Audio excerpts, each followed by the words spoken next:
So to simulate the last burst of flash that happens at the end of the exposure, turn on this layer copy here and grab the eraser tool, choose a soft edge brush from the picker here, something like that.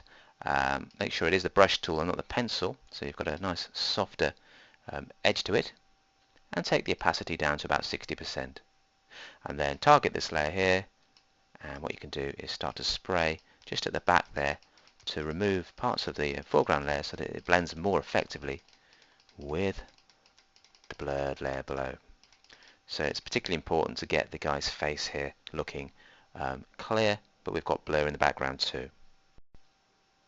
And once you've got that blur effect like so, then start to remove bits of detail from the rest of the shot. We don't really need to see the rest of the guy in too much detail. It's really his face we're interested in, so we've gently blurred that. And then you can increase the opacity to 100% and remove the bike here, because this area doesn't really need to be sharp at all.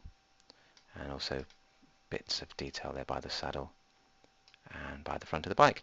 So there we have a slow sync flash effect with motion blur in the foreground and in the background, but we've also flashed in some detail there to preserve the identity of our cyclist.